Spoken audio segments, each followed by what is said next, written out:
If you plan to travel Southeast Asia, this video could be for you. So we've just done 1 month in Cambodia and we want to tell you, was it worth it? I'm H. I'm Phil. And together, we're H and Phil. So we've been traveling around Southeast Asia for the past 7 months. And recently we've just done Cambodia and we wanted to give you our honest opinion. Should you add it to your travel list or not? And I think let's just cut straight into it and answer that question. 100% yes, add it to that list. Definitely add it to your list. It is incredible. And we're going to go over some of the reasons now why we think it's so incredible and why you must visit. So Cambodia is absolutely worth it. And I know there's been recent border tensions, but they were no problem at all. Please don't have any fear about them. We got very close up at Battambang and went further out and we didn't feel any of the border tensions. How did you feel? Nothing at all. You wouldn't have known it was going off apart from the media or something that you looked at on your phone. So yeah, don't worry about that. What do we love about Cambodia? The best thing about Cambodia is the people. They are the friendliest people you will ever meet. And we've done obviously Thailand and Vietnam in this visit, in this trip, and worlds above them. They are the kindest, nicest people. They really are. And Cambodia is steeped in so much history and it's beautiful, some incredible islands. So on this journey, let's jump straight in. We started at Phnom Penh, the capital of Cambodia, and we stayed there for 5 nights. Was 5 nights too long? 5 nights was too long. Yes, we're doing low and slow travel, but it was still too long for us. So I would recommend 1 or 2 nights there just to get a feel for it. How about you? Yeah, 1 or 2 would be enough, definitely, in there. And then travel onwards, we went down to, I apologise, my pronunciation of this is going to be awful, Sihanoukville, and we stayed there for 1 night. And why did we do that? We stayed there ready to go to Koh Rong Sanloem in the morning, just in case the weather, we were in off season, so in case the weather was bad, the boat, any issues, there wasn't any. A lot of people just travel down and get on the boat straight away, so. And how did you feel about Sihanoukville? Oh, it was a random place. It was very eerie, wasn't it? It was, because you've got buildings, hundreds of them left like in this desolate stage of just being a shell, and they're everywhere across the city. No matter where you go, you will see these huge sky rises, and they're just very odd, aren't they? Yeah. Really odd. And you've got people that are sort of camping out in them, and it just feels very, very strange. A bit strange, not the nicest city anyway. We then caught the boat, didn't we? Yes, which was exciting. It was, yeah. How long was the boat trip? It took about 45 minutes in total, and it was smooth as anything. And boat trip cost $12.50. We used a company called GTVC, a very, very good company, got premium boats, absolutely brilliant. Really good. We jumped on over to our island. How many people were on it? Hardly any. There was about 6. How many tourists were on it? Oh, I think we were the only ones. We were the only ones, yeah. And the boat going over to Koh Rong? Oh my God, that was jam-packed full of backpackers and everything. And we know when we did our research that was more of the party island. So I think we were pleased with our decision. We did, and we chose an island just based, we wanted a little bit of quiet relaxation time. And that's why we chose Koh Rong Sanloem, the smaller of the 2 islands just off the coast of Cambodia. So we got over to the island and we were staying at Pearl Beach Resort. That's right, and it is a stunning resort. Yeah. We got incredibly lucky. For what reason? Because no one was there.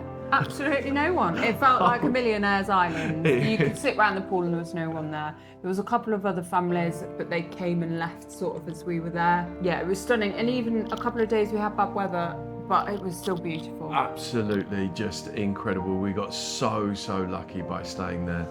And yeah, we had 5 nights there. Was 5 nights too long? No, definitely not. I wanted to stay longer. It was just total relaxation. So if you like relaxing and literally nothing to do, then yes, yeah. If you need a little bit more. I mean, there was kayaks and everything that you could take out free of charge. There was paddle boards. So there was still things to do. Yeah, it was absolutely stunning, beautiful, incredible. There was 2 solid days of full rain where it was difficult to even even leave the room, and because there is only sort of a bar and a restaurant there really wasn't that much to do at that point. Again, the place where we chose, Pearl Beach Resort, it's quite far away from anywhere else, so it's 7 kilometers walking distance away from kind of the main beach down there. Because of the rains that they'd had over there, they told us not to use the path to go and it's get. Not even really a path, is it? So no, it's just a track, and a very, very basic track at that. There is a few other bits around there to go and see and do. Yeah, we did go venture out for a walk, and we ventured down. There's like a little shop.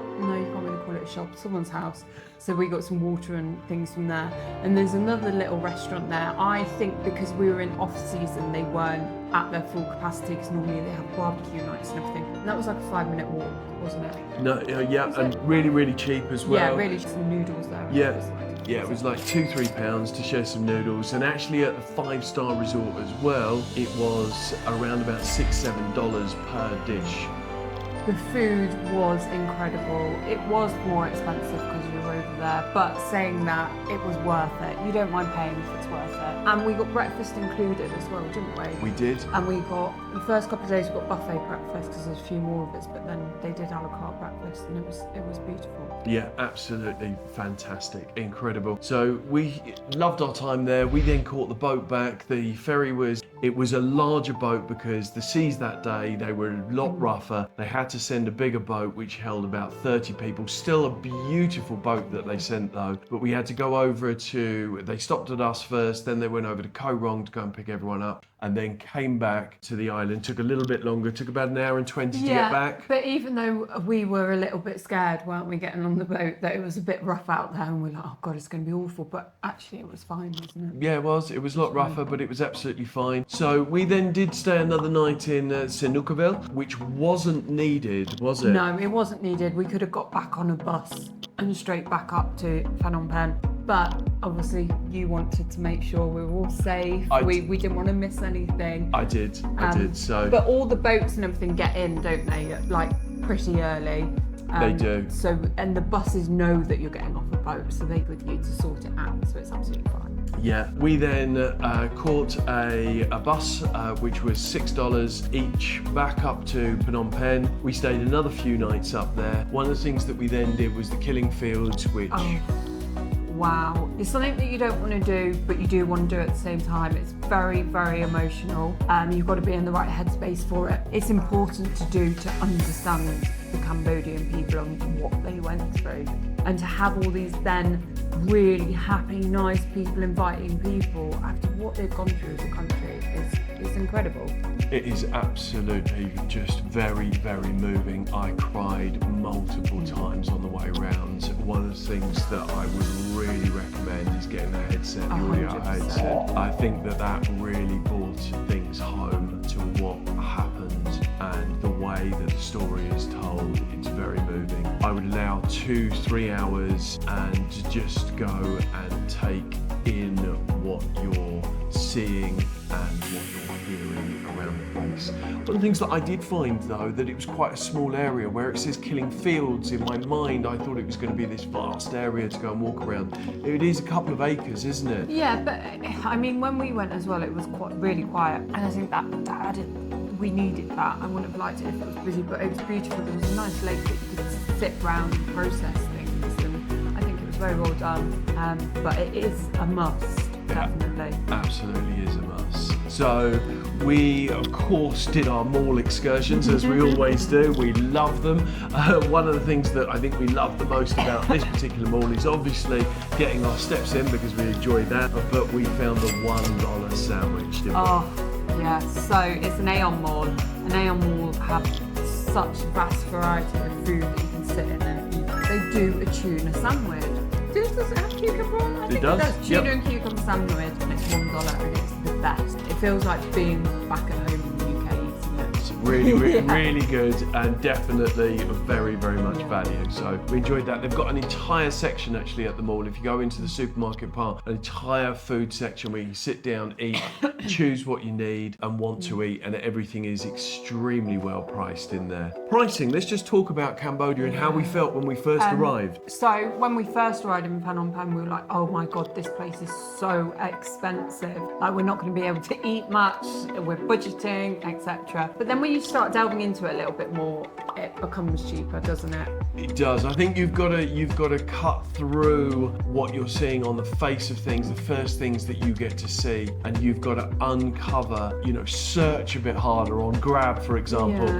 We spent some time and we got, as an example, like a bacon and egg sandwich in the morning. We were paying $3 to start with, but a little bit harder searching, and it ended up we get a better bacon sandwich, and it ended up costing $2 in the morning. So The other thing is, obviously you just said that, so I'm going against what you've just said, is looking at the Western restaurant, that's where you're spending your money, and Cambodia has a lot in the capital of Western restaurants. So if you go and look outside, like we did that first night and ate local at a barbecue, it was so cheap.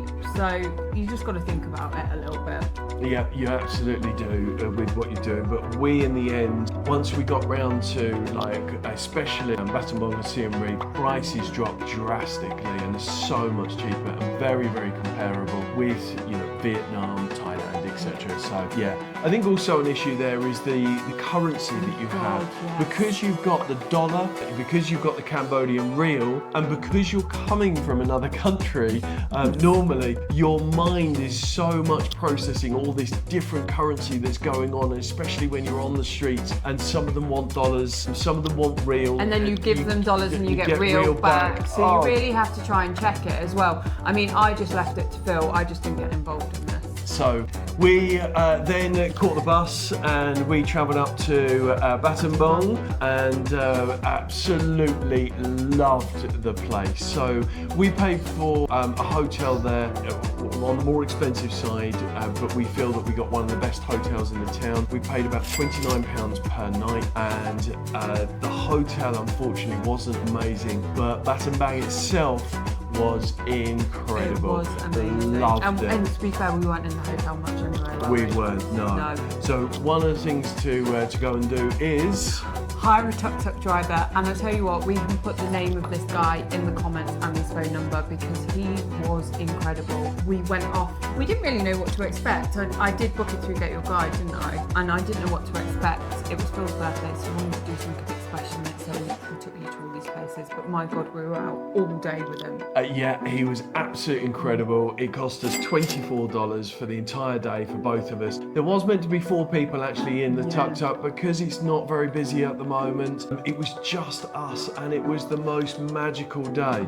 So give us some things that we did. So we started off, he told us a bit of the history and stories of Battambang itself. Then we went off and we did the bamboo train, which is a must. It's just great fun. Like, you're never going to get to do that again in your life. Absolutely not. I think if there's one thing that you go and do in Cambodia, you've got to go and do the train. It's just too cool for school. It just feels, I mean, it is just you're sitting on some railway tracks, but it's just awesome. But the scenery as well is really, really pretty as well, so you get to take all that in. Then we went off and he took us through the countryside. We stopped by local villagers fishing, harvesting. It was really good to see. Got to meet all the children, didn't we, in the local villages. All of the children are so nice. Everybody's so friendly. And they just like to say hello and a high five, and they're so happy for the day. One of the weirdest things that we actually saw was a tattooed dog, which we looked it up on AI, and it does say that part of the region, they do tattoo dogs over there. However, our tuk-tuk driver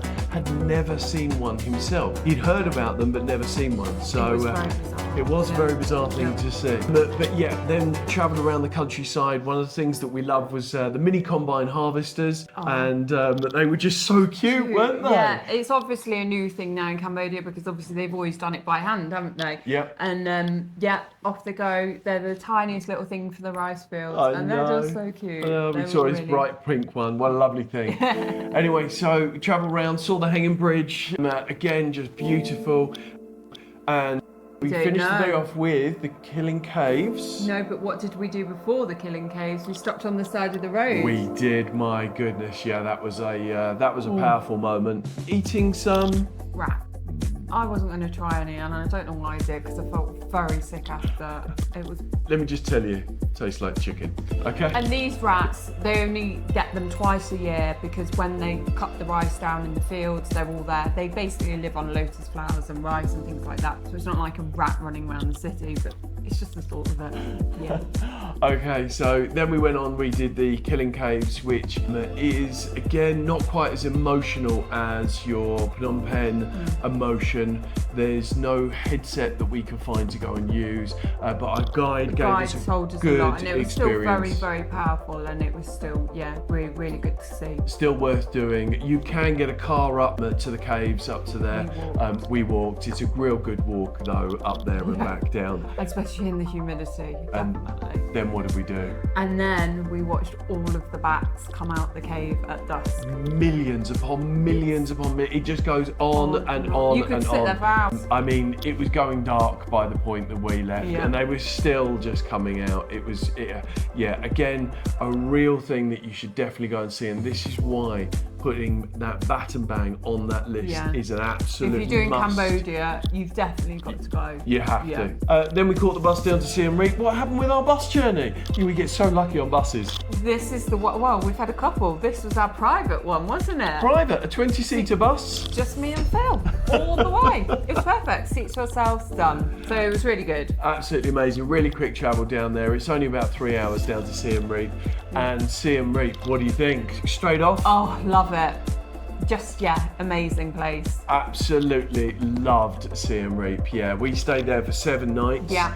Was 7 nights too long? No. We could have stayed there for a month. Stayed there for a month. It was so nice. Yeah. And again, we weren't at peak time, so it was nice and quiet, wasn't it? But it was just lovely. It was just all round. It was just everywhere that we went, we just felt comfortable. We felt like we didn't matter where we were walking, what time of night. Everything felt so safe. What was the special part? Where did we go? We went to a beautiful hotel called the Karma Resort, which we got for free. We did, yeah. If you watched our other videos, we went down to Bali.